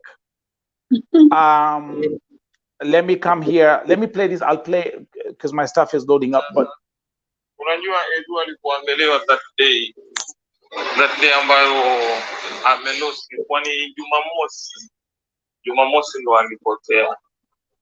Unaona, nilikuwa naye hiyo siku, nilikuwa na ipo sawa, nipeleke besi nyingine. Kuna sehemu wa nguo aliniambia nimpeleke. Tumeenda, mimi pia nikasema tutanunua kitu yoyote. Amekunywa kidogo lakini yuko sawa. Immediately tulipofika huko ikakuwa balaa, ni mavutano, ananionyesha balaa. Wallahi nilijaribu kumcontrol mimi, nikajaribu kumcontrol mpaka ikakuwa dakika ya mwisho ni kama vita. Na ukiangalia can we pause there? Nyi wa Kenya ambao mko Saudia, EC Georgia, EC Washington DC, EC Koinange Street, wale ambao mko Saudia, can you confirm to us one thing? Saudia ni pahali pa Waarabu wanakunywa hivyo, they start walking around wakiwa walevi. Can someone confirm that to us please, tukiendelea? Yeah, I would like to know that too. Because I know that country is very strict. Yeah, angalia, even I have my friend here in Kenya, Spain, anasema I think Muslim countries, people, I mean, they don't drink. Do you find people huko nchi za Waarabu wakiwa huko wakipayuka nje wamelewa wanaume? I mean, the way this guy is describing this is like ni kama somewhere in Moshava. Oh yeah. Wameenda kunywa sheifago. Wakaenda kupigana huko. This is Saudi Arabia, for Christ's sake. So let's say, actually, Kim, mom, those questions, hakuna pombe huko. Hakuna kitu kama hiyo. These are now wako Saudia. So can we confirm that part? Can we confirm that one kwanza? Everybody say, I can see people commenting here. Hakuna pombe huko. That's a lie. Yeah. Kuna kitu kama hiyo. So let me bring this thing back again, how he starts the story. Sasa unajua Edu alikuambelewa that day. Kuna pombe, everyone is saying kuna pombe. Amelosi, kwani Jumamosi Jumamosi ndo alipotea. Unaona, nilikuwa naye hiyo siku, nilikuwa naye tu sawa. Aambia nipeleke base nyingine, kuna sehemu hapo kuuzwa nguo, aliniambia nimpeleke. Tumeenda, mimi pia nikasema tutanunua kitu yote. Amekunywa kidogo lakini yuko sawa. Tulipofika huko ikakuwa balaa, ni mavutano, ananionyesha balaa wallahi. Nilijaribu kumcontrol mimi, nikajaribu kumcontrol mpaka ikakuwa dakika ya mwisho ni kama vita. Keep looking at the comments, okay? Vita, na ukiangalia sasa hiyo ni place kwa soko ni. Jamaa ananiambia wewe na huyu jamaa hiyo mavutano mtashikwa na polisi nyote. Aseka kwa dakika ya mwisho bana, mimi namvuta nikamtie kwa taxi. Ikawa yani ni ngumi, ni vita wallahi. Ni vita, na tumetoka naye yuko vizuri, tumefika naye huko bana, amebadilika. Sielewi ni tembo vipi hiyo, amechange. Ilikuwa kibarua wallahi. Sasa mimi niliachana na hapo, ananiambia shika njia yako, mimi nishike njia yangu. Mimi nimeshika njia yangu nikamwacha. Yeye amelewa, lakini hajalewa, yuko hajalewa sana. Nimeshangaa alipoona watu ndo tembo yake imempasuka. Since that day wallahi, yuko Jumamosi. Kiangalia ameacha simu kwenye dressing yake kwa juu. What is that? Utembo umesikia? Utembo wake what does that mean? Mtembo wake umepasuka kwa Swahili? I think it's talking about busted. Utembo. Tembo ni mimi nimeshika njia yangu nikamwacha. Yeye amelewa, lakini hajalewa, yuko hajalewa sana. Nimeshangaa alipoona watu tembo yake imepasuka. Since that day wallahi, kwa Jumamosi kiangalia ameacha simu kwenye dressing yake kwa if I'm not wrong. Then this is the part ambao tulikuwa tunasema Kim, the part ya mambo za simu. Nimeshangaa alipoona watu ndo tembo yake imempasuka. Since that day wallahi, kwa Jumamosi kiangalia ameacha simu kwenye dressing yake kwa hapo juu, na share naye room moja. Dressing yake kwa hapo juu, ameacha simu hapo kwa dressing. Yani ameondoka tu hapo na ikama. Lakini nimeripoti kwa manager wa housekeeping hapo nyumbani kwetu, amepigia simu hii kampuni yetu, watamtafuta kama alishikwa, kampuni ndio itamtafuta huko police station nini. Tuombe Mungu tutakuwa sawa. Okay, next question. Lily. Yeah. And Esther Wangari. We have his number, right? Yes. Can you text it to me? Okay. Esther will text it to you. She just stepped out briefly. She'll be back. She'll text you.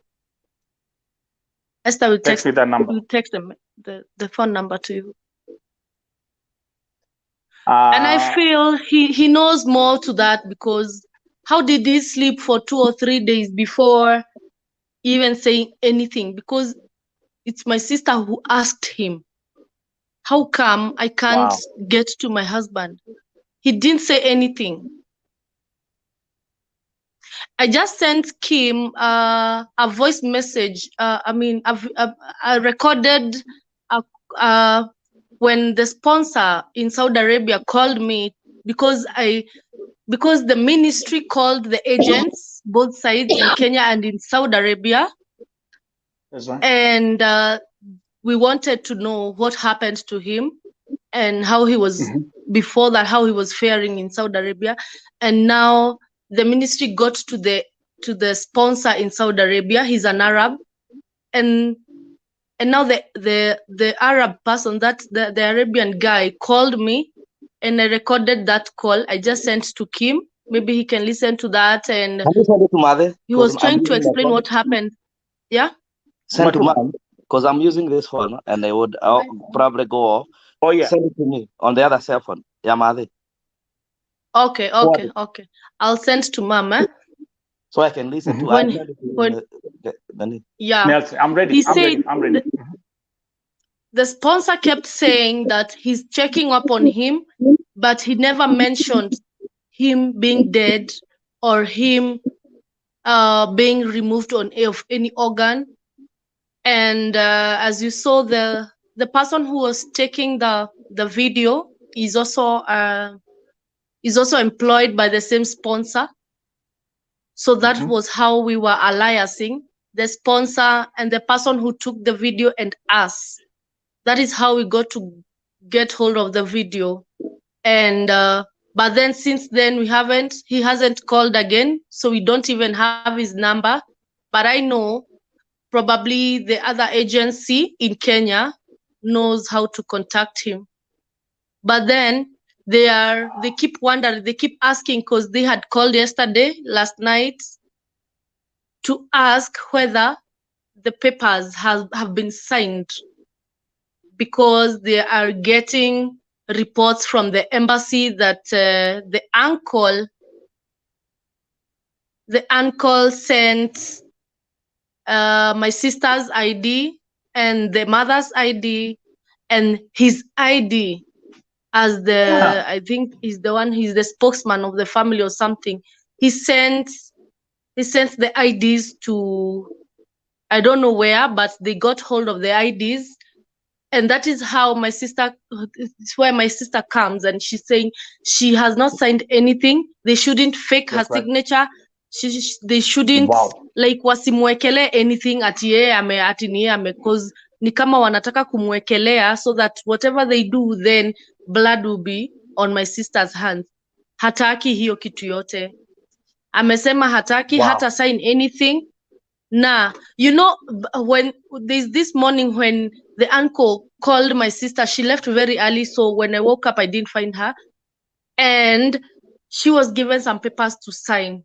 So when they came for the ID, I tried talking to the uncle, and he was very arrogant, and he did not even speak to me. He refused to speak to me because I asked, what papers, what documents are you trying to give my sisters to sign? Because already we knew, because that doctor in Al-Imam Hospital kept calling my sister, asking her to either say yes or no for organ donation, of which my sister already declined. I don't know why the uncle keep, first of all, we already wrote an email to the ministry asking them not, pleading with them for the Al-Imam Hospital not to switch off the ventilator, because they kept saying they need the ventilator. This person is as good as dead.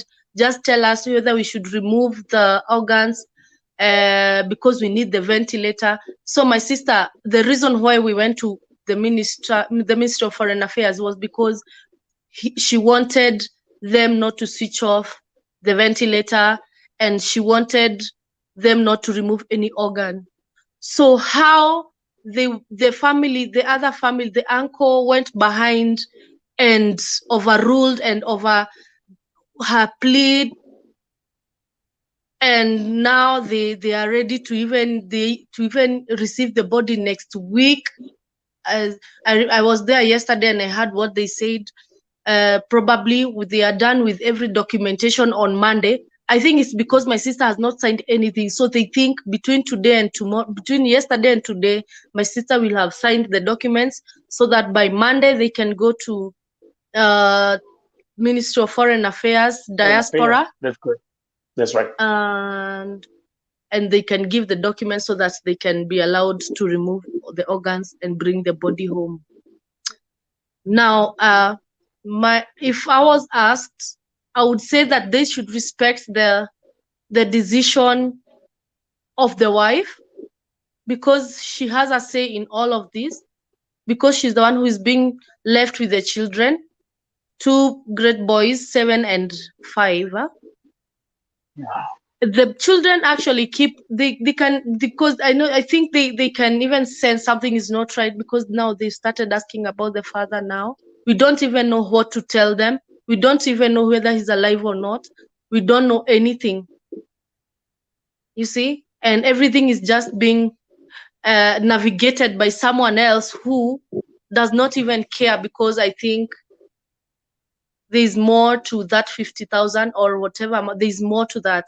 So why don't they allow Edward to fight for his life? Because there's a reason why, if his heart is still pumping, why doesn't they allow him to fight for his life?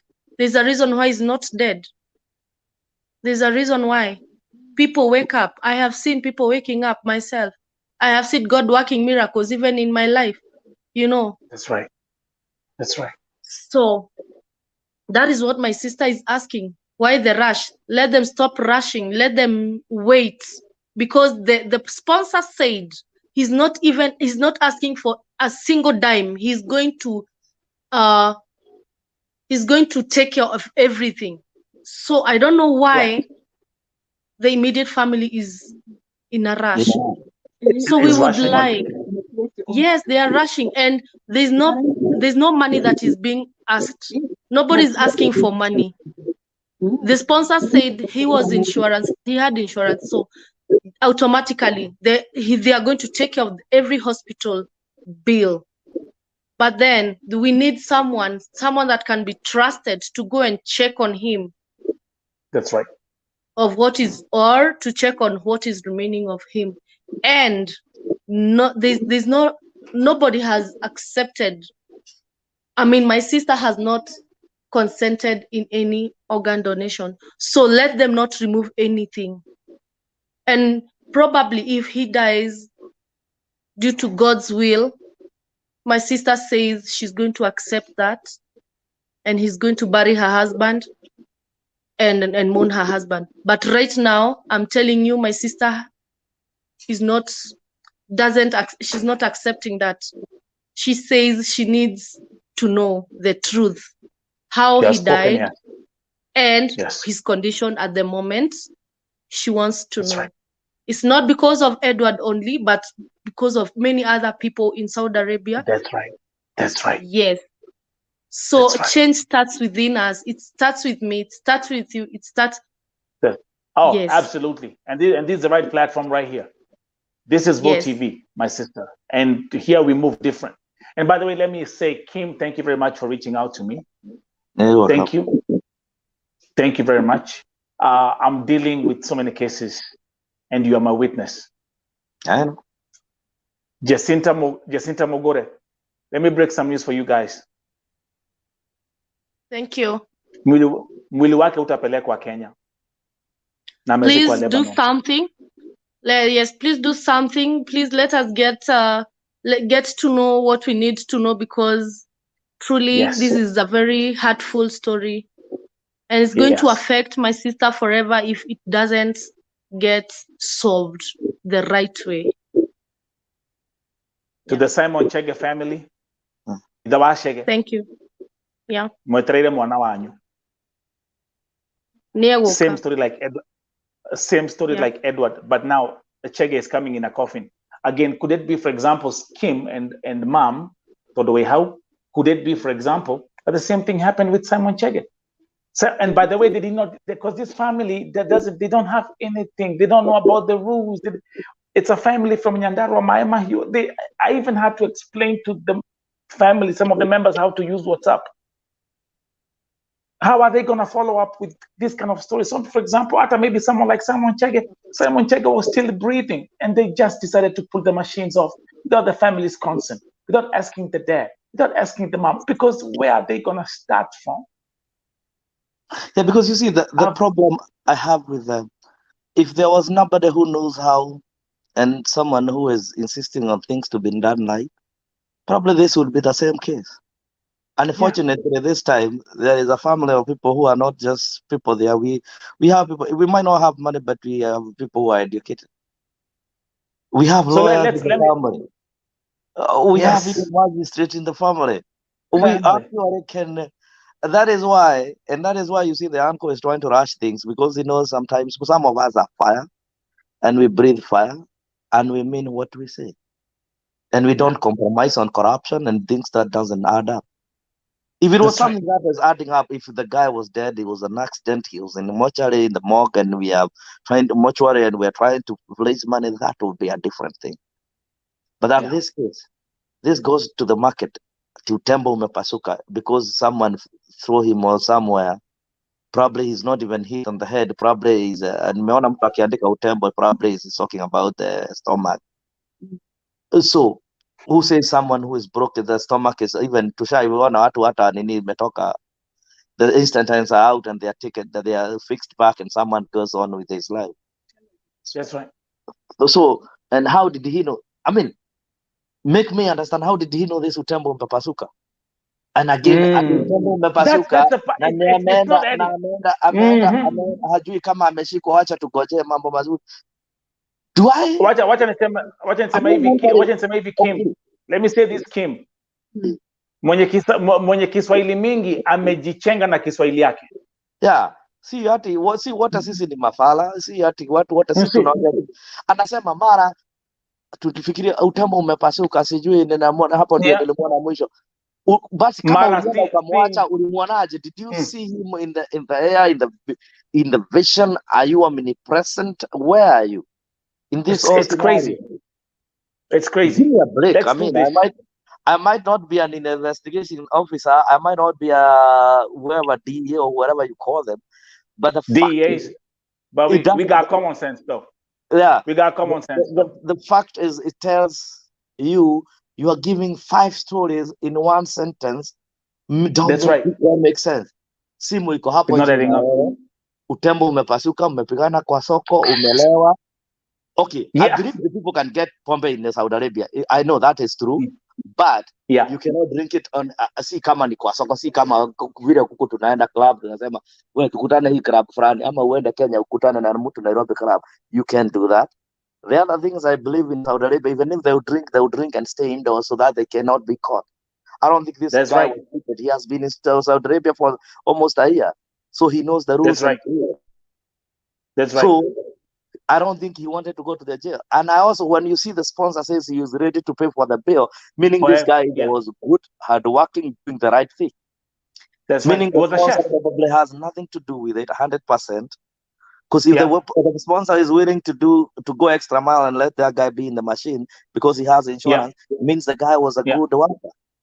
And means that the guy, when they are saying that alienda kutoa siasa, alitoa fujo, na mmeenda na mtu akatoa fujo, alitoa fujo na ni mlevi, na unamforce kuingia kwa taxi ukamwacha.